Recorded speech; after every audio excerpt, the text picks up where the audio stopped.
Su sustancia está hecha de evocación, recuerdo, rememoración y de lo que toma del porvenir. Porque es una parte fundamental de nuestra identidad. Somos nuestra memoria. El programa de Lina que nos lleva de viva voz con los especialistas. Muy buenos días, esto es Radio INA. La Secretaría de Cultura y el Instituto Nacional de Antropología e Historia los invitan a acompañarnos en la emisión de la serie Somos Nuestra Memoria. Yo soy Salvador Rueda y tenemos como invitados al doctor Leopoldo Balinas.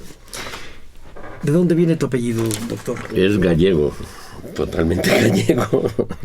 Sí, soy descendiente. Mi papá fue gallego. Y bueno, estamos hablando de una cuna que tiene que ver con una rama del español que no es el castellano. Ajá, que me imagino que esa es la que hablas tú.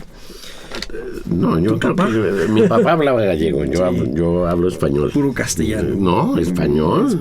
Yo sí ¿Qué diferencia hay? Porque tú eres lingüista y eso es lo que queremos que hoy nos explicas. ¿Qué diferencia habría entre el castellano y el español? Lo primero es política. Pelearse por los nombres es política, o sea, pero en las características propias, digamos, podemos decir que el castellano lo podríamos ubicar básicamente en la península ibérica, en una región muy determinada, con unas características gramaticales y lingüísticas muy determinadas. Nosotros identificamos a los castellanos, les llamamos gachupines, en fin, 20,000 maneras. Y lo que se habla en América en general es otra manera de hablar. La tradición nuestra incluso es llamarle español.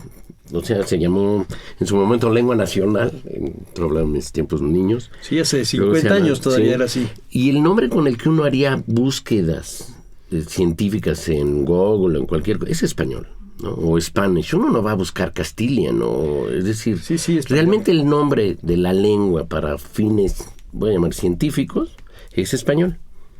Y de hecho, ahorita que dices Google, cuando uno se mete o va a arreglar su teléfono, te dice español de los Estados Unidos, español de México, español de España. Y efectivamente ya es la rama de español. Y nuestro público dirá que tiene que ver esto que están ustedes mencionando con el tema del programa. Pues tiene que ver mucho, porque el tema de hoy es la evolución del lenguaje. Y es acercarnos no solo al lenguaje propio, sino al lenguaje como una característica del ser humano. Entonces nos vamos a inclinar a una de las líneas y de los perfiles de nuestra institución, que es el estudio del hombre, es decir, el lenguaje como una característica propiamente antropológica, y me gustaría que empecemos ya con eso para que terminemos redondeando otra vez con el español y con lo que estábamos ahorita empezando.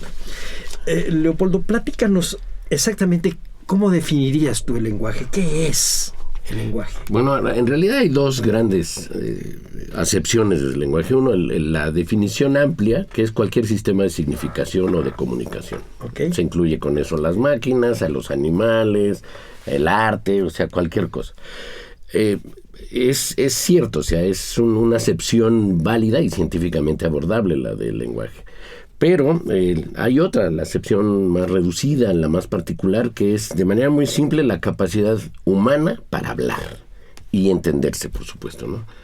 Esto automáticamente pone en la mesa de que el lenguaje es una capacidad exclusivamente humana, por razones tanto neurológicas, es decir, de procesos cognitivos y neurológicos, como toda la que podríamos llamar fisiológico, o sea, la capacidad de hablar ahorita, en la realidad, solo la tienen los seres humanos. Sí, y entonces si hay una diferencia entre las formas de comunicación de todo tipo con el lenguaje, es decir, yo tengo pájaros y veo perfectamente bien que mis pájaros se comunican entre sí, pero eso no es un lenguaje. En el sentido primero sí es. En el sentido primero general que va hasta las máquinas. Exactamente. Pero en el sentido antropológico es propiamente el nuestro, solamente el que se junta nuestro cerebro con nuestro cuello, con nuestros músculos, con nuestros gestos. Sí, interviene lo involucrado fisiológicamente o biológicamente para hablar es monstruoso. No nos ahogamos, O sea, podemos hablar compulsivamente y seguimos respirando. Sí. Cuando lo que está involucrado es justamente, entre otras, obviamente, los pulmones, que son los que hacen que haya voz. O sea, los pulmones funcionan, sacan aire y el aire se convierte en voz. Y no nos ahogamos. Es decir, es humano, digamos, 100%. Es un mecanismo maravilloso, además, sí. Hace años leí yo a un autor argentino que se llama Alberto Manguel, que me gusta mucho, y él decía, tal vez más como una forma de armar una narrativa que como un punto científicamente probado, pero dice que el lenguaje es relativamente nuevo en la especie humana. Él hablaba de 50,000 años, me parece que a lo mejor no es tan cercano, pero ¿hasta dónde tú irías con los estudios que has hecho, con las discusiones que tienen entre ustedes y antropólogos físicos y otro tipo de especialistas? ¿Hasta dónde ustedes mandarían el origen del lenguaje? Bueno, se manejan básicamente como dos momentos. Uno sería, bueno, ahorita hablaste de 50,000, yo diría 100,000. Nos gustan los números redondos, nadie hubiera dicho 93,500. Cierto. Pero bueno, el hecho es ya una especie de lenguaje muy, muy basado en lo que ahora es. Es decir, a pesar del número gigantesco de idiomas diferentes, todos son en esencia iguales. Todos tienen sustantivos, todos tienen verbos, todos tienen oraciones. Es decir, la esencia de tendría, y es lo que se maneja por una serie de en fin, investigaciones, es muy difícil hacerlo porque se proyecta realmente especulando y con modelos teóricos, 100,000 años. Pero la capacidad del lenguaje humano tendríamos que rastrearla por lo que involucra tanto cognitiva como el desarrollo evolutivo. La posición erecta es la que va a facilitar ciertos hechos.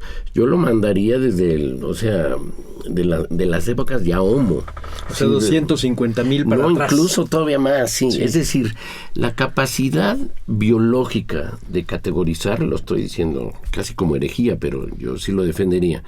Es decir, viene desde los primates. O sea, el humano no tiene un soplo divino. Es evolutivamente un primate. Desde ahí vienen las bases y hay gente que está trabajando en esto. No sé hacia dónde estén conduciendo los resultados, pero obviamente una de las primeras partes es toda la parte conceptualizadora, categorizadora de la realidad. Realmente el gran salto es cuando el humano logra tener categorizaciones y predicaciones, por decirlo así, ¿no? Es decir, decir cosas de las cosas. Y es cuando ya puedes hablar del género Homo, es decir, cuando sí ya está separado de los antropoides y es el género Homo, que no somos nosotros. Es un ancestro nuestro de una rama muy lejana que dio además otro tipo de seres humanos que seguramente podían también tener un lenguaje. Sí, lo que llama la atención es que de todas maneras se ve que, por eso decía, hay como dos momentos. Uno sería el que podemos llamar competitivo de varias especies, o sea, varios grupos homos, por decirlo así, compitiendo y a la larga, que va a madurar cuando efectivamente ya es Homo sapiens, digamos. Que eso sí es muy recientemente. Sí, es 100,000 años, ¿sí te gusta? Sí, aún así yo lo alejaría a 250,000. Es decir, yo sí creo que la evolución no puede ser tan dramáticamente veloz, es decir, y buscar la fecha. Mira, también. Qué interesante, porque Stephen Jay Gould, sí, hasta donde yo recuerdo, sí dice que el asunto de la evolución es por saltos casi es exactamente de revolución. Sí, pero los saltos se necesita tener la base, es decir, uno puede saltar hasta que ya sumó, digamos, cuantitativamente lo necesario. Sí. No, o sea, Y fíjate que tienes, me estás dando a mí luz en algo. Hace muchos años, también, te estoy hablando muchos años, quizá 30 o 40 años, cuando no se conocían de los estudios de la evolución humana, lo que se sabe ahora, los estudios de ADN era para iniciados y ahora ya todo el mundo habla de eso. Sí. Pero en aquella época cuando discutían sobre el asunto de la capacidad del hombre para poder comunicar coherentemente, decían, no puede ser tan reciente, porque para poder haber hecho los instrumentos, las herramientas y transmitir el conocimiento, poder hacer fuego, todo ese tipo de cosas, con grupos humanos que eran muy pequeños y además muy separados geográficamente, necesitaron haberse, además de movido, hablado. Sí, o comunicado de una manera que va a generar eso, pero ya sí. Y yo recuerdo que en alguna vez que leí una autobiografía de Richard Leakey, una de las cosas que a él le preocupaba era que en los fósiles que encontraron, él buscaba este pequeño huesito en la garganta. ¿Cuál es? El yoides. Sí, realmente la gran diferencia, o una de las diferencias evolutivas, tiene que ver justamente con la conformación de lo que podríamos llamar todo lo que sería el cuello, pues, que en los humanos es claramente diferente, y la diferencia es entre la tráquea y el esófago, por decir así, ¿no? O sea, y ahí es donde hay un conducto que lleva hacia la panza y otro que lleva hacia los pulmones, y está controlado por unas membranas que les llamamos cuerdas vocales y unos huesitos que en fin, ese desarrollo es el que se considera uno de los pilares para que haya voz y haya la posibilidad de controlar la voz. Es decir, la voz como es algo tan cotidiano, nosotros no lo decimos, en realidad es la salida del aire desde los pulmones y la tensión de las cuerdas vocales, es una membrana, y es la vibración de las cuerdas vocales. Y lo que hace la lengua, entre otras cosas, nada más es modular, como si fuera flauta, es decir, pero para que tuviera esta digamos, el desarrollo evolutivo, para tener la disposición orgánica sí, fue muy pesada. En los estados muy tempranos del humano era imposible que hubiera voz. Muy bien. Entonces tuvo que haber sido ya más adelante. Sí. Y además, me imagino que con ciertas limitaciones, es decir, puedes hacer cierto tipo de sonidos y otros no. Sí, pero hay, por ejemplo, en África, porque esto hasta sale en cine, hay consonantes que se llaman clics, que son... Estas son las consonantes. Ahí no se necesita voz. Claro. Y además, al igual que la música, el habla no solamente es sonidos, porque nosotros estamos convencidos que es sonido. Pero el habla está, igual que la música, es sonidos, ruidos y silencios. O sea, si yo dijera que es una P, esto es un ejemplo bien bonito porque además es de reflexión de metro, de reflexión de vida ociosa y feliz. ¿Qué es la P? Y si alguien dice un sonido, la P no suena. La P es el cierre de la boca. Si alguien me filma y yo digo tapa lentamente y lo pasa lentamente, en todo el desarrollo de la P no se oye absolutamente nada. La P es un silencio que modifica a la vocal que viene antes y a la que va después, y es la que, digamos, pero no estamos, o sea, cualquiera sabe que la P, dice que la P es un sonido, ¿no? Esta es una P. Sí. No suena. Pero a lo que yo quería llegar, que es algo que tú ahorita acabas de mencionar, es que la manera como pronunciamos o como nos callemos ha sido así desde el principio. Digamos sí, en términos, desde ese principio ese sí lo jalaría a los 250. ¿no? Okay. Ya cuando hay la posibilidad de mover los labios, una movilidad de la lengua, la posibilidad de controlar las cuerdas vocales. Es impresionante la actividad fisiológica que utilizamos para hablar. O sea, es verdaderamente impresionante. Hay que mover cuerdas vocales, hay que mover diafragma, hay que mover la lengua. Se llama el velo, es la parte posterior del paladar que se abate o se sube para que el aire pueda salir por la nariz. Se redondean los labios. Es verdaderamente hablar. O sea, por hablar ya hasta deberíamos ganar un premio. Sí, y entonces podríamos pensar, y simplemente por ser un poco fantasioso, que hubo un lenguaje originario. Se podría pensar, al menos sí. cualquier cosa que se diga, ahí es donde entra justamente la otra variable, porque hablar del lenguaje sería hablar de la capacidad. Si ya lo queremos bajar a elementos concretos, la capacidad no es concreta, la capacidad es abstracta, digamos, ¿no? Es una serie de elementos que van a permitir que algo suceda. Lo ya plasmado, lo concreto, es lo que sería lengua, ¿no? Cuando decimos si hubiera habido una lengua primigenia, una lengua original, pues al menos racionalmente podemos decir que sí. Cómo era, cualquiera, es una especulación difícil. No se puede mandar hacia el pasado, por eso las distancias que los lingüistas manejan no son muy profundas, porque solo podemos ver el pasado como ahora vemos el presente, sí, con consonantes y vocales, con sustantivos y verbos, con oraciones. Eso es un universal, todas las lenguas del mundo tienen eso. No lo mismo, pero en esencia todas son esas. Ese es su mapa, sí, digamos, de... Pero, bueno, yo siento que pensamos que debió haber habido un lenguaje inicial, porque lo estamos pensando un poco matemáticamente, es decir, que hubo alguna vez un primer hombre que movió por primera vez labios, o una primera mujer que mueve por primera vez labios para dirigirse a su cría, para poder dirigir a la familia, para poder cohesionar, para poder entristecerse cuando había algún muerto.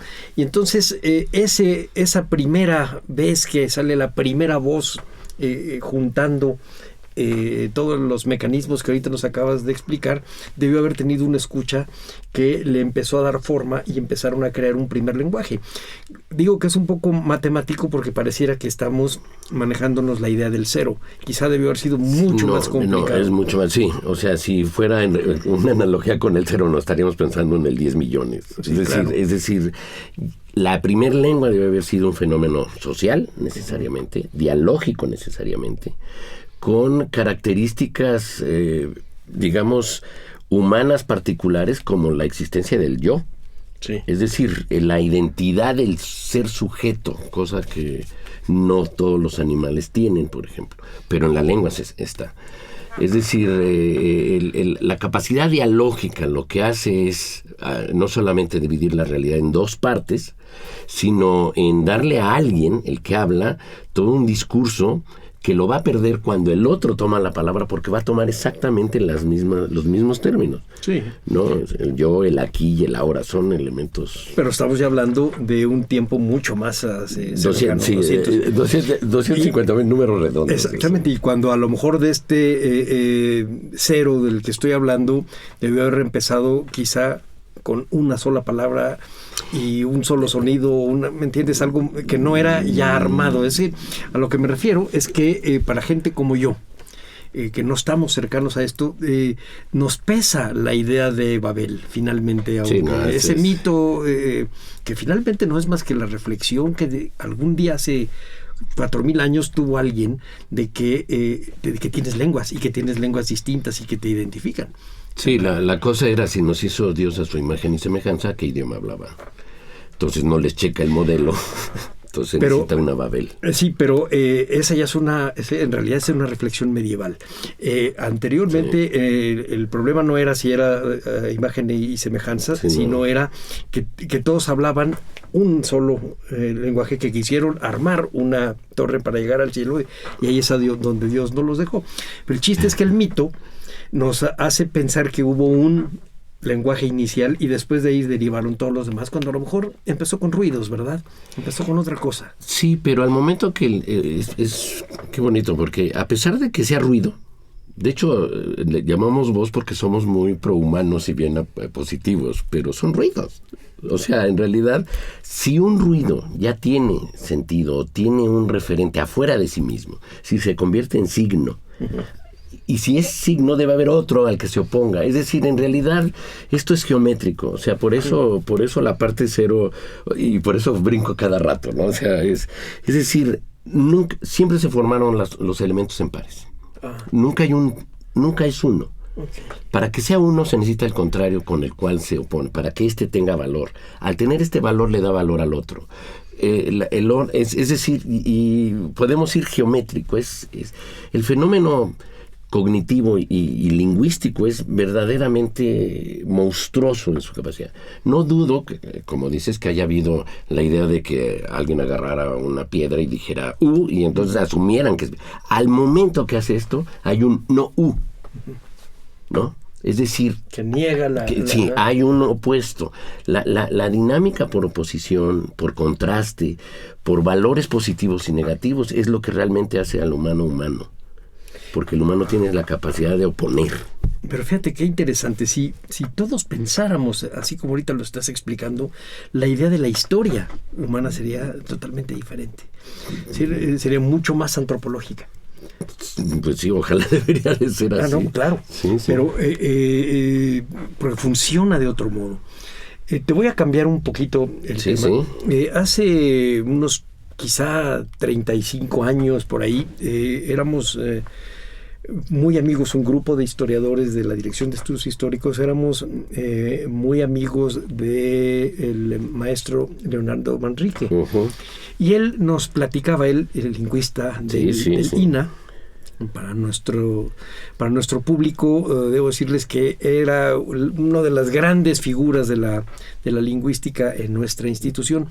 Y él nos explicaba algo que decía, y uso sus palabras, en realidad es un asunto muy menso, si lo pensamos bien, diciendo es un asunto muy simple, y nos explicaba lo que era la glotocronología. Ajá. Bueno, a los historiadores nos hacía girar con eso, porque nunca nos hubiéramos imaginado que pudiésemos tener un parámetro de medición temporal a través de la evolución del lenguaje. Si nos pudieras explicar a los que no sabemos y a los que sí saben y están del otro lado del aparato, ¿qué es esto de la glotocronología? ¿Cómo funciona? ¿Cómo va ahora? Sí, la glotocronología es una técnica que la propone Mauricio Suárez a partir de un también lingüista tanto norteamericano como formador de la escuela mexicana, que básicamente tiene dos principios. Uno de ellos es que existe a nivel de léxico, esta es una primer variable importante, a nivel de léxico, dos grandes clases muy diferentes de léxico. El léxico que podemos llamar cultural, en donde siempre varía, se mueve, porque depende totalmente de cuestiones sociales y culturales, del clima, de la realidad que hay que nombrar. Y hay otro que le llama vocabulario básico, que es el que independientemente de las culturas es el que todos deben tener. La palabra agua, independientemente del valor cultural, todos deben de tener agua, todos deben de tener tierra, debe haber sol, etcétera, ¿no? Es decir, primero se habla de dos grandes clases de léxico. Esto hace que incluso se diga el léxico cultural evoluciona a ritmos como quiera porque depende del grupo cultural que le da vida. Pero el vocabulario básico, y esa es, insisto, la segunda premisa, la primera, la existencia del básico, es que a partir de ciertas pruebas, Swadesh propone que la evolución, y más que evolución, la sustitución léxica, se da a pasos regulares, ¿no? Se habla más o menos de que estoy diciendo cifras muy redondas, que en cada 1000 años de este léxico básico se reemplaza el 15%. Okay. Obviamente hay toda una lista, se hacen trabajos, se hacen las investigaciones, hay tablas, hay cosas impresionantes, y eso es realmente lo que se propone la glotocronología. El resultado de la glotocronología, con fórmulas logarítmicas y los dos aspectos que digo, generan lo que se llamaría separación mínima o de siglos mínimos de separación, asumiendo que un mismo grupo estaba unido, era un solo grupo, se separan y se supone que al paso de 1000 años van a tener estos dos grupos 15% del léxico diferente, ¿no? Esto se supone que tendrían 10 siglos mínimos de separación, ¿no? Esa es más o menos la idea. La glotocronología sirvió impresionantemente en los mediados del siglo XX, tuvo éxito, todavía por ahí hay cosas exitosas de la glotofonología.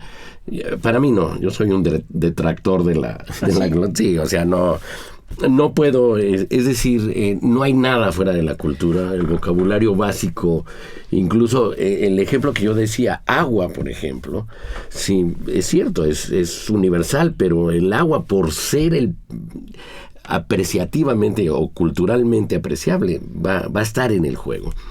El vocabulario básico inicialmente tenía 215 entradas léxicas.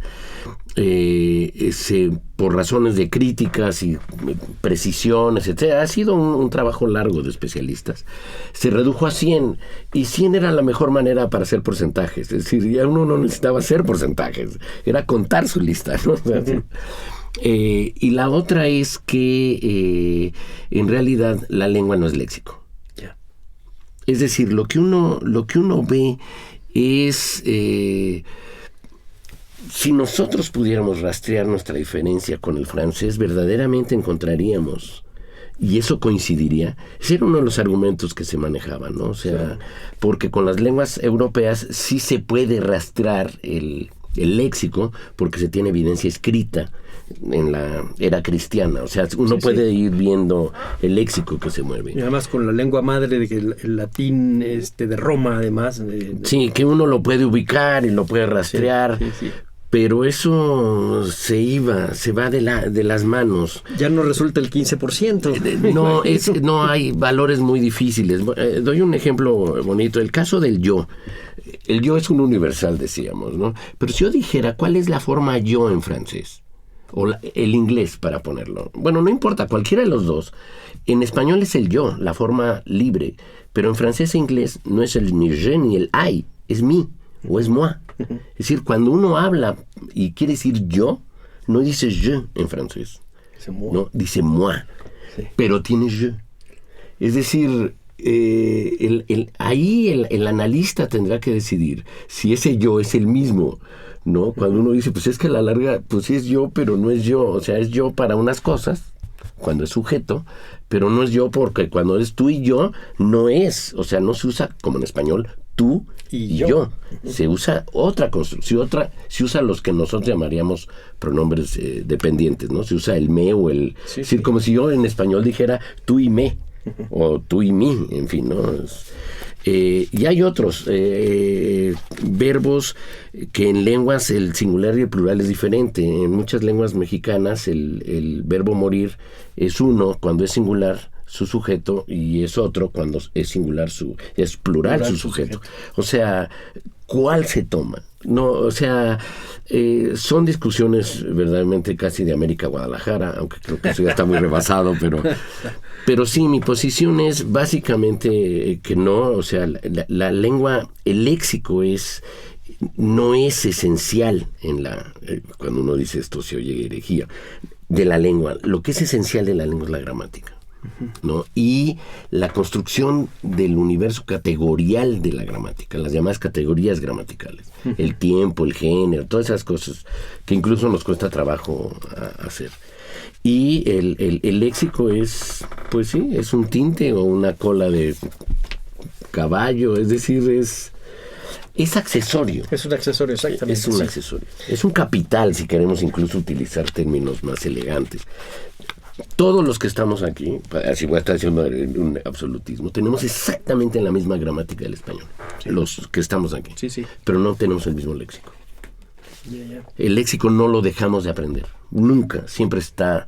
En mi tiempo no existía choro, cuando yo era niño, choro es una cambian palabra, esas cosas, no se diga toda la terminología, iPod, tablet, eso es, no, groupie, o sea, estas son palabras que cuando yo era joven no existían. Sí. Y cuando yo existía, me voy a poner de tu edad, ¿no? Yo creo que yo soy un poco más grande que tú. No, creo que el cocodrilo y la cotorra. Ah, sí, que eran son dos tipos de taxi colectivo, sí, exactamente. Y podemos hablar de ello, sabemos de qué hablan. Sí. Es léxico que no necesariamente se maneja. Sí, cuando vemos películas de los años 40, 50, nos reconocemos y no en los personajes porque tienen tienen modismos y tienen regionalismos que ya dejamos de usar.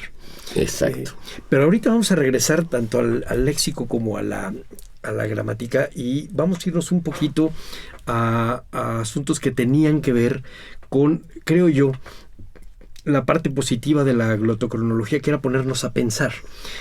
Una de las cosas que, por ejemplo, Antonio Saborit, en aquella época él era director de estudios históricos, hoy es director del Museo de Antropología, pero que él y yo le decíamos al maestro Manrique, lo mismo que Luis Barjau, le decíamos, no nos queda muy clara la tabla evolutiva, porque él nos explicaba esto para hablar de la diferencia entre las lenguas originarias de donde derivaba el náhuatl de los mexicas, por decirte algo, o la separación entre los huastecos y los mayas.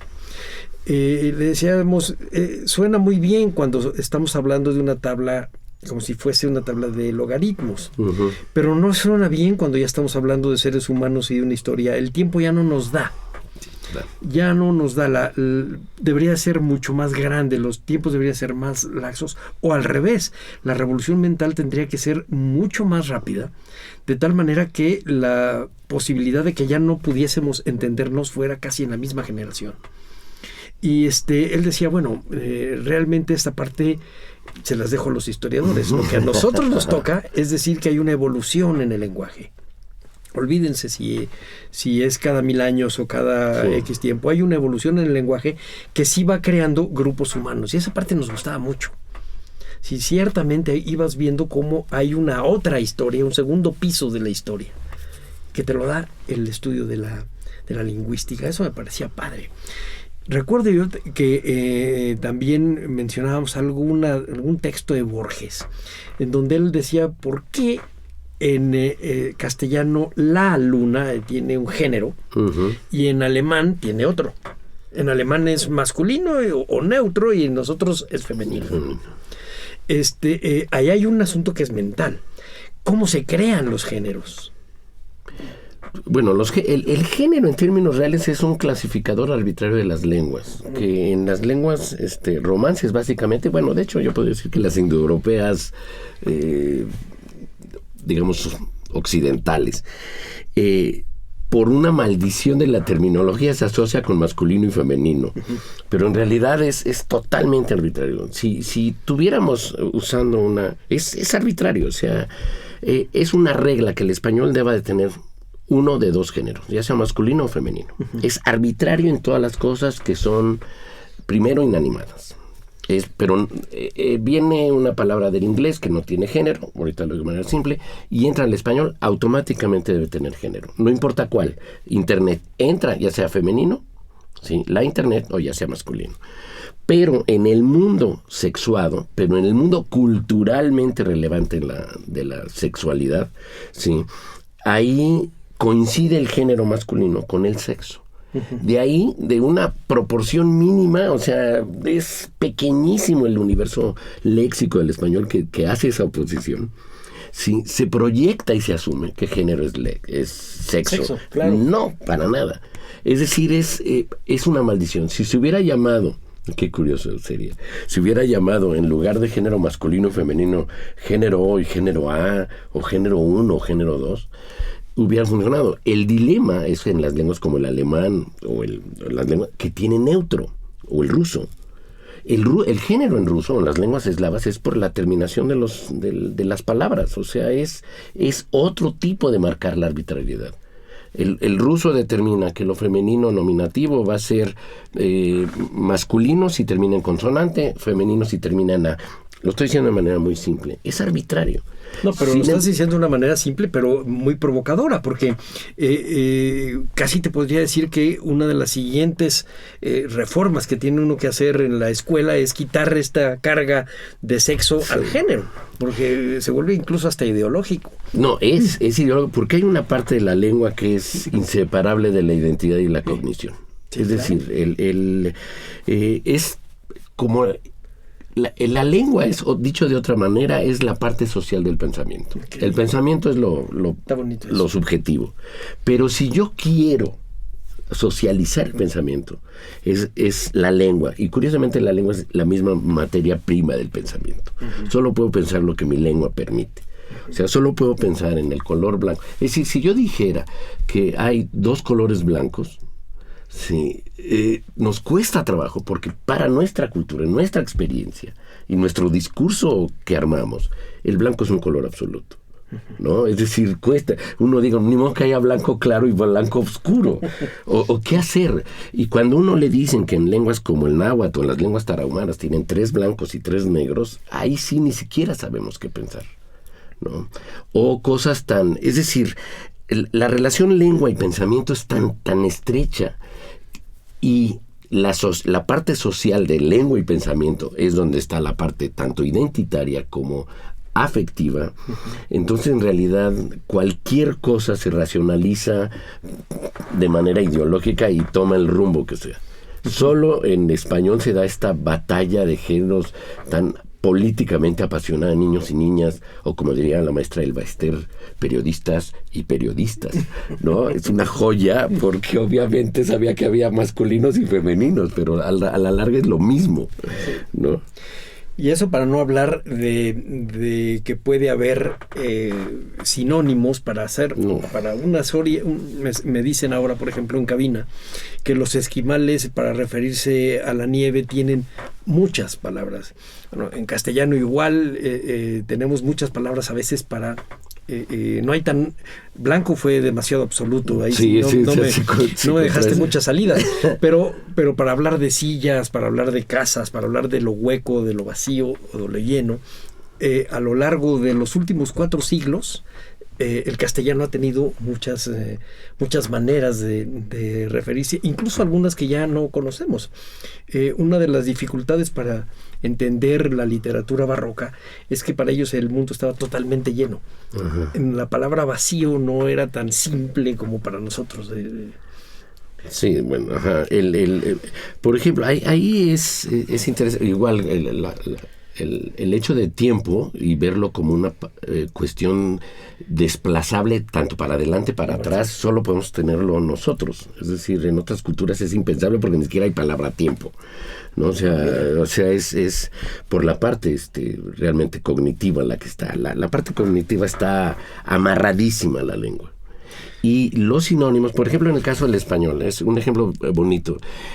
Porque les llamamos sinónimos porque venimos de una cultura de no seamos repetitivos, a pesar de que lo repetitivo nos gusta, ¿no? Entonces, doy un ejemplo. Cerro, montaña, peñón, ¿no?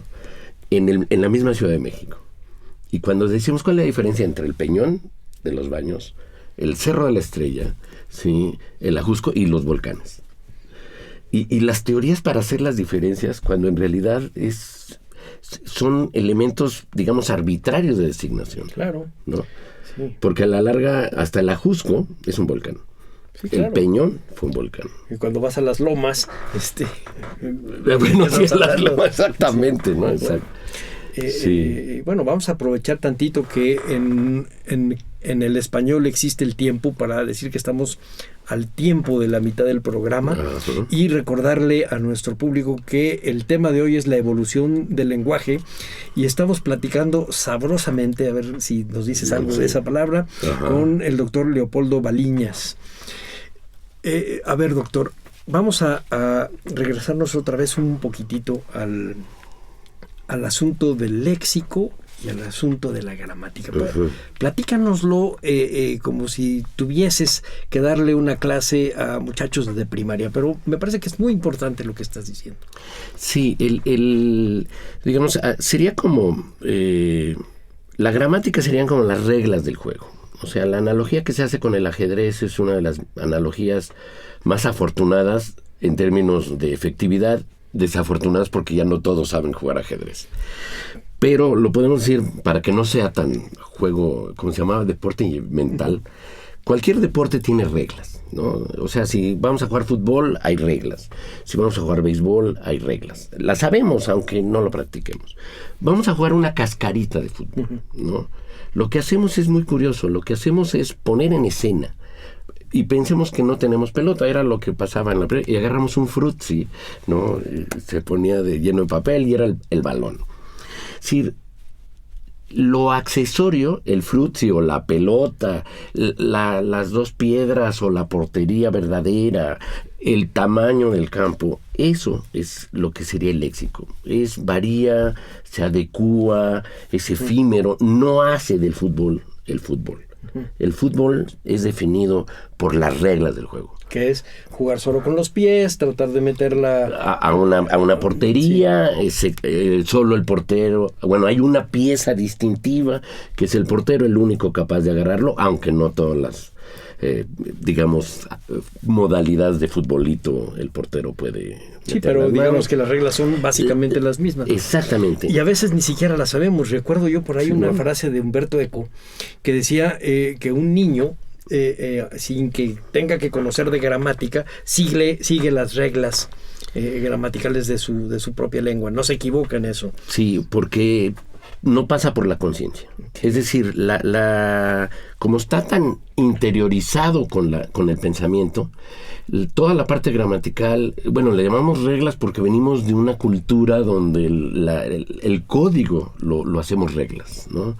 En realidad serían principios de construcción, o sea... Pero sigue siendo absolutamente humano. Ahorita dices, sí. No pasa por la conciencia. No pasa por la conciencia. A la parte biológica o a una parte no tan tangible como quisiéramos. Con una modalidad que al momento que se vuelve un resultado o razón de ser de una interacción social, los que intervienen no son ni iguales ni bien intencionados. Okay. Y por lo tanto hay, digamos, se entabla, lo voy a decir de manera demasiado cruda, lo estoy llevando, una relación de poder. Y la lengua se vuelve también un objeto en esa lucha por el poder. Uh-huh. Esto hace que haya palabras sancionadas, que haya sanción para decirlo. Si alguien me dice, por ejemplo, yo digo aiga, la gente me sanciona. Si yo soy como soy y digo, bueno, dime las razones lingüísticas por las que no puedo decir aiga, no hay razón que me la pueda decir. Es tautología del poder. No porque no, ese sería el absurdo. Porque está sancionado por pertenecer al mundo de la interacción social, está sancionado por el grupo social. Claro. Entonces, algo que es, digamos, inconsciente, deja pasar ciertas cosas a la conciencia, básicamente el léxico, sí, porque es el que sí puede ser sancionado. No digas, esta es una mala palabra. No digas esto. ¿No? Cuando el boom de la televisión, pues antes, el que doy es de la vida real. Entra Plaza Sésamo directamente de Estados Unidos, primero a México, y México exportaba Plaza Sésamo a los países de América, antes de que estuviera el boom de las comunicaciones.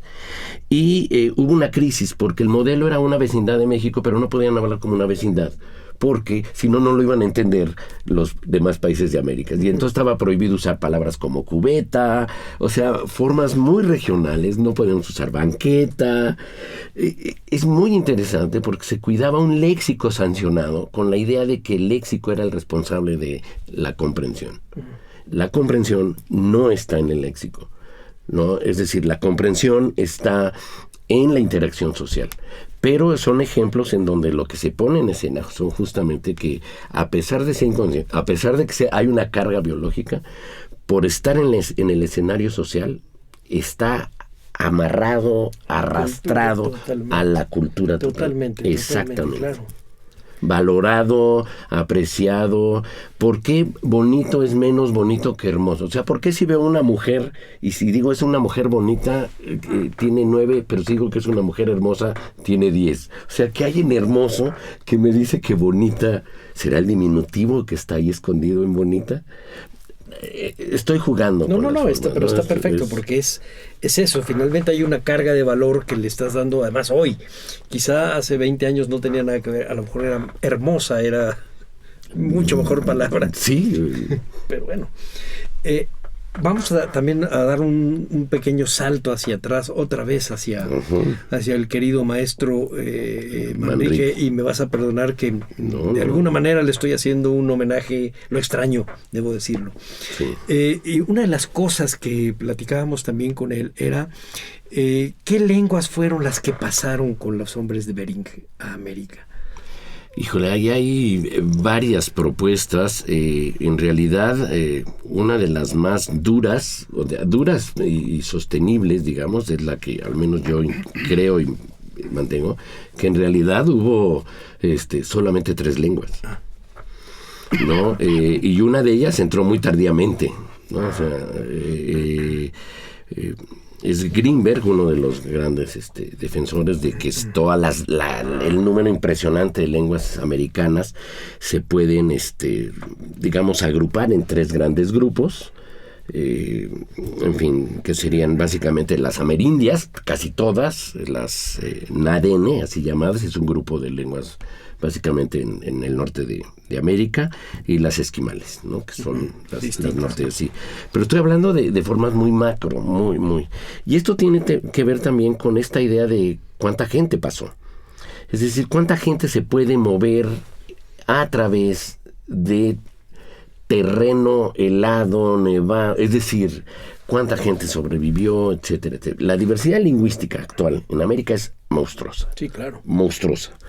Y incluso hay zonas más complejas en región que la misma Europa, a ese nivel. O sea, California es más compleja que Europa. No en número, pero sí en diversidad, ¿no? Llama la atención, o sea, Europa es muy homogénea, son lenguas indoeuropeas básicamente. Sí, claro. Por ahí están las otras, pero California, o sea, es monstruoso California. Pero bueno, en calidad, no en cantidad. Esto tiene que ver también con el desarrollo y la evolución, y algo que la lingüística es incapaz y será incapaz, que es determinar cuando 2 lenguas son diferentes. Porque no hay la posibilidad metodológica para saber cuándo una lengua A y una lengua B en realidad son una lengua A y una lengua B. Esto sucede con el gran dilema que ahorita existe en México, porque por nombre tenemos 68, lo digo, idiomas, ¿no? Uh-huh. Que el INALI llama agrupaciones lingüísticas. Uh-huh. Lo hace de manera cauta, porque el náhuatl es náhuatl en Durango y es náhuatl en Tabasco. Pero si me dicen que es la misma lengua, es imposible que sea la misma lengua si yo me meto a ver la gramática, el léxico, las características y sobre todo la historia de los grupos. Los náhuatl de Durango nada tienen que ver con los náhuatl, nada que ver en los últimos 500 años o en los últimos quizá 1000 años, yeah. ¿No? Por las distancias y las historias y las relaciones. Pero no hay manera, y como se llama náhuatl, entonces asumimos que es la misma lengua. Entonces cuando se dice, y ahorita está la propaganda, que se tradujo la Constitución Política de los Estados Unidos Mexicanos a 78 lenguas, se tradujo a 68 formas lingüísticas, 68 lenguas, que no son las 68 lenguas que hay en México, porque en México la diversidad lingüística es muy compleja. Sí. ¿No? El caso Yaquimayo es un ejemplo que el profesor Manrique siempre trae a colación. Yaquimayo, en realidad, lingüísticamente uno ve las lenguas, o sea, las compara gramaticalmente y dice, son en esencia, o sea, son muy iguales, pero en el rol identitario, lo que socialmente le representa a los yaquis y a los mayos, hace imposible que en México, bueno, hay gente que sí la dice y la nombra caíta, pero los yaquis y mayos, yaquis son yaquis porque hablan yaqui, y mayos son mayos porque hablan mayo. Y las diferencias unos son yoreme y otros son yoeme, a ese grado de diferencia. Sutiles, pero mantienen. En cambio hay otros, como el mundo mixteco o el mundo zapotec, que es monstruoso. La misma geografía, no se... Sí, siempre se ha hablado de la comprensión, ¿no? Si nos entendemos, es la misma lengua. No, porque los pleitos de pareja no se entienden y hablan la misma lengua. O lo llevamos al extremo. En el mundo europeo es muy normal que un noruego y un sueco se entiendan y no hablan la misma lengua. Es muy normal que un portugués nos entienda más de lo que nosotros le entendemos. Con la variable que no sabemos, o sea, sabemos que es más sin saber qué es más. Regresando con mi papá, nada más como anécdota, con los gallegos, hasta parece chiste. Yo un día le dije a mi papá, él era monolingüe gallego y aprendió español realmente en América. O sea, él tenía la Z, pero no decía ninguna ortón ni jolín, ¿no? Sí. Y tenía decía septiembre y octubre, no septiembre, octubre, como diría cualquier español. Y yo le dije un día, papá, ¿cuánto entiendes a un portugués? Me dijo, 100%. Yo a un portugués lo entiendo 100%. Que es lo esperado porque son hermanas, regiones y vecinas y debe estar. Y a un brasileño me dijo, 75%. Yo dije, entre eso van los sustantivos y los verbos, papá, porque si no, no entiendes nada. No, era para molestar, pero me llamaba la atención porque mi papá estaba al tanto de que la comprensión con un brasileño, y además estamos también generalizando, como si un brasileño, estamos hablando del país monstruoso, todos hablaran igual. El mismo, claro. Como si en México se todos hablara todos los que hablamos español, no es cierto, o sea, vas a Sonora y hay cosas que no entiendes una sola palabra. Sí, a mí me decían el qué en Sonora, porque cada vez que hablaban, yo decía, ¿qué? Por la velocidad y la forma léxica. Pero bueno, y no se diga cuando pasan, gracias al cine y ahora a otro, cuando pasan el habla cotidiana colombiana o chilena, claro, no se entiende, ¿no? O sea, se necesitan subtítulos. A veces sí, pero más bien con los españoles hemos necesitado sí. Algunos subtítulos. Vamos a dar otra vez un salto en el tiempo. El libro de Pascal Quignard sobre las ausencias en la pintura dice que la pintura más antigua reconocida, que está en las cuevas de Lascaux, es de un hombre con cabeza de pájaro que está cayendo después de haber cazado a un bisonte.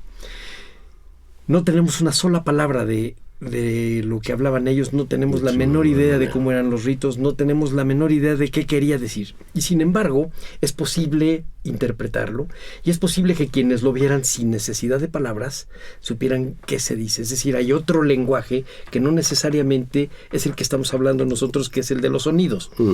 ¿También es materia de ustedes, de los lingüistas? Sí, bueno, sí y no. O sea, en realidad la respuesta sería sí, porque en realidad pasa por como por dos caminos. Uno sería la posibilidad de que no solamente la manera de hacer sensorial la lengua sea vía auditiva, ¿no? Es decir, la escritura es un ejemplo. Claro. ¿No? La escritura debe de pasar por el proceso de oralización y tiene sus propias reglas, son sistemas lingüísticos muy diferentes. O sea, el español escrito es otra cosa. Le llamamos como si fuera el mismo español escrito y español oral, nada que ver. Unos visibles de doble dimensión, etcétera. El oral es de una sola dimensión, se pierde en el tiempo, permanece, etcétera.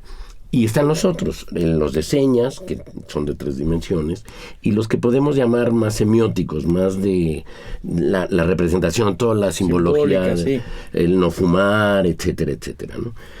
Por un lado, sí, porque hay una relación de los significados, lo estoy llevando al mundo más amplio, y su manera de materializarlos y expresarlos. El medio oral es uno, pero no es el más efectivo, ¿no?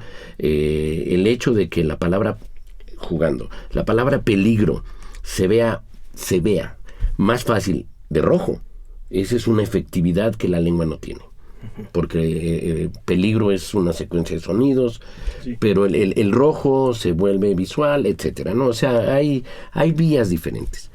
Ese es por el lado de la lengua. Pero también hay otro campo, que es el de la semiótica dura o semiología dura, que realmente trabaja los sistemas sígnicos. O sea, todo el universo, obviamente básicamente humano, porque solo el humano es, al menos en el interés dominante, es que puede hacer signos. Y sistemático, sí. Sí, hay un principio, que el humano es por principio mentiroso. Más que verlo como una desventaja moral, es una variable sígnica y simbólica maravillosa.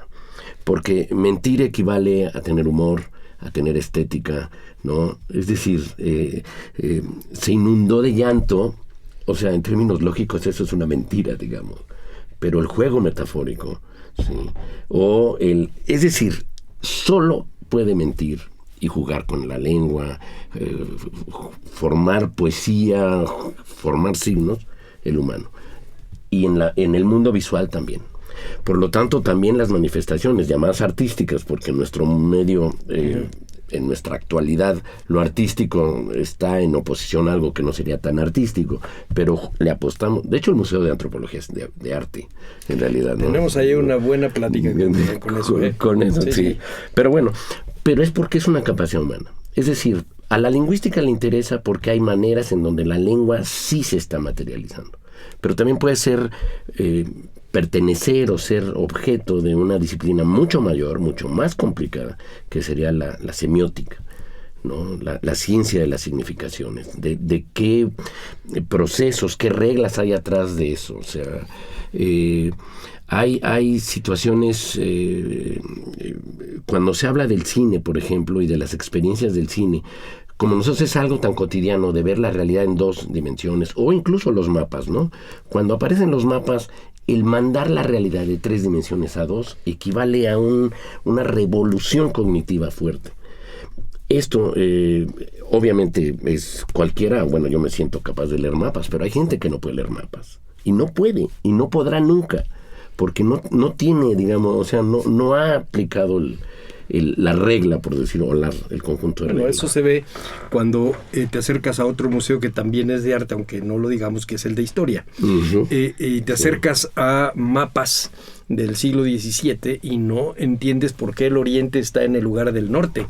Y pues que son maneras de convenciones de ir armando la idea del mundo y de hacerlo en 2 dimensiones. Sí, y además que no todo tiene una arriba, o sea, no hay arriba. No hay arriba, efectivamente.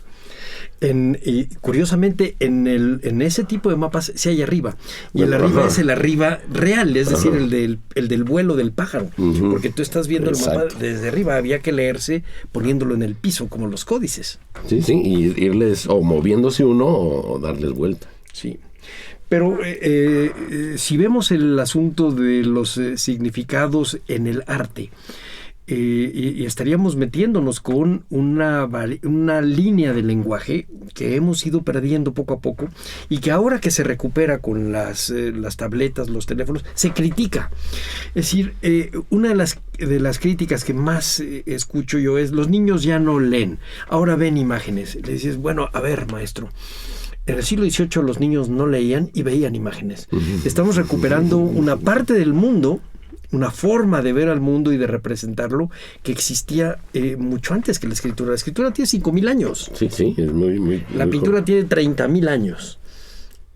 Sí, de hecho, esa es la propuesta de ciertas escuelas, es que la escritura, es decir, la parte bidimensional, antecede a la lengua, ¿no? Al menos en términos cognitivos, estéticos, etcétera. Pero a lo mejor es cierto. Ahorita me estás dando el ejemplo de los zapotecos y los mixtecos.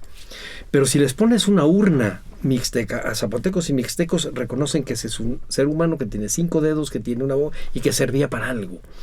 Y no necesitan haber ni siquiera comunicado nada. Hay algo ahí que les reconoce. Hay una parte de la mente, la conciencia, que hace que lo reconozca, le des una palabra y le des una forma. No es una cosa. Sí, mientras... Totalmente de acuerdo, nada más... Te estoy provocando. No, está bien, no, pero además de que tenga los antecedentes culturales visibles, ¿no? Es decir, que es cuando a cualquiera de nosotros nos muestran una urna y lo que vemos es una cuestión arqueológica. O sea, nadie ve, ¿no? O sea, estamos más preocupados por el fetichismo de la urna en nuestra repisa, sí, cuando no sabemos qué es lo que realmente tenemos, ¿no? Es la pieza arqueológica. Sí, ¿no? claro. O sea, en nuestra experiencia es otra. Sí, la parte visual es muy interesante porque obviamente el humano es básicamente, primeramente, sensorial en todos los sentidos. La lengua refuerza la parte auditiva, porque obviamente necesita ver, o sea, la parte visual es dominante, pero la parte auditiva toma prominencia con la lengua hablada. Claro, se convierte en palabras. Se palabras, y ahora ya hay que estar atentos también a cierta información auditiva, sobre todo diferente a un gruñido, a cualquier ruido raro. Pero además, cuando el humano decide plasmar, o sea, aparece lo que se llama la representación bidimensional, planos, escritura, la revolución cognitiva es monstruosa. Cuando alguien dice que un niño no lee, es que verdaderamente no sabe. Somos compulsivamente lectores. Nada, absolutamente. Uno puede poner 3 letras en un elevador Y todos los que se suman van a ver las 3 letras y las van a leer, aunque no diga nada. Es decir, la lectura ya es una capacidad, no se negocia.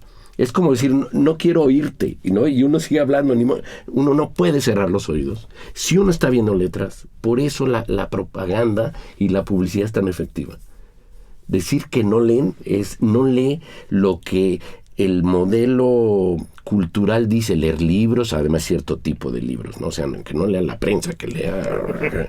No, pero somos compulsivamente lectores. Sí, por supuesto, leemos todo. Las cachuchas, los gestos, tú todo, mueves las manos. Exactamente, todo se lee. Sí, efectivamente. O sea, todo se codifica, o sea, la vista sigue siendo prominente, sí, la parte auditiva ganó importancia, pero se retiró, digamos, pero siguen estando. Lo que pasa es que uno cree que la parte de lectura nos hace inteligentes, y es exactamente al revés. Sí, el inteligente sabe qué leer. Sí, claro. Sí. Leopoldo, nos quedamos con montones de preguntas que creo que merecerán otro programa. Vamos a cerrar con una pequeña bibliografía para nuestro público. ¿Qué nos recomiendas leer para poder además entenderte en el siguiente programa? Bueno, considero que hay un texto fundamental que es del Fondo de Cultura Económica, cumpliría un siglo en estos días ese libro, y no por viejo es malo, es decir, Euclides siguió siendo Euclides. Sí, claro. Es decir, que es el libro de Eduardo Sapir, que se llama El lenguaje, está en el Fondo de Cultura. Este es uno de estos textos introductorios que están breviarios de fácil lectura, que presenta de una manera introductoria lo que es el fenómeno de la lengua, cuando la lingüística también estaba naciendo. Entonces, el universo que narra, Sapir es antropólogo y es lingüista. Esa es una de las razones incluso por las que en México la lingüística se relaciona más con la antropología, no en otros países, y no en otras ciudades de México. Pero este texto para mí lo considero básico. Y hay otro que es curiosamente, salió me parece que a finales de los 80s, los atlas de planeta. El INA tiene una en donde el que coordina es justamente Manrique. Es el atlas de lingüística, ¿no? Estos serían como los textos, digamos, qué lástima, no sé si esté conseguible el atlas. Pero lo otro es que está en internet, el catálogo de lenguas nacionales que hace el INALI. Sí. Porque si bien el catálogo es una obra monstruosa que no hace falta leerlo todo, pero sí viene una discusión sobre el problema de lengua, lo que es el nombre de la lengua, algo que puede permitir, más toda la discusión sobre la diversidad lingüística y la importancia de las lenguas, ¿no? Es decir, se dice que perder una lengua es una pérdida irreparable. Bueno, perder cualquier cosa es irreparable, pero hay algo en el universo de lingüístico. Es decir... Eso lo vamos a manejar en el próximo programa, porque bien. Borges tiene una teoría muy interesante sobre la pérdida de una lengua. Las últimas palabras que oyeron algún día a Jesucristo o a Cicerón, ¿me entiendes? Vamos a platicar de eso en el siguiente programa. Realmente se me fue rapidísimo este programa, pero bueno, así son las reglas de las que hablabas tú hace un rato. Sí. Pero eso hace que estés ya apuntado para el que sigue.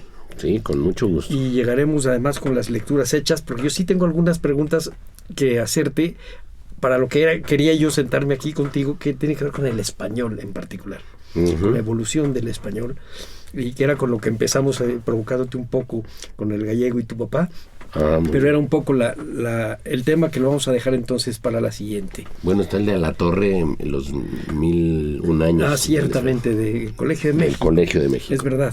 Y ahorita uno nuevo también de Luis Fernando Lara, recién sacado. Que también es del Colegio de México, sí, como no, que él trabaja el diccionario del español en México, sí. Muy bien, pues vamos a despedirnos a nombre de Radio INA. Doy por terminada esta emisión que fue posible gracias a la generosa participación del doctor Leopoldo Baliñas. Gracias a nuestros escuchas por su atención. Les sugerimos consultar más nuestra producción a través de www.radio.ina.gov.mx. En la realización, la Dirección de Medios de Comunicación a través de la Subdirección de Radio INA con Gabriela Marentes al frente. En la producción está Eva Nivaldo Morales, en los controles técnicos y edición Joel Cuautle. Soy Salvador Rueda. Hasta la próxima.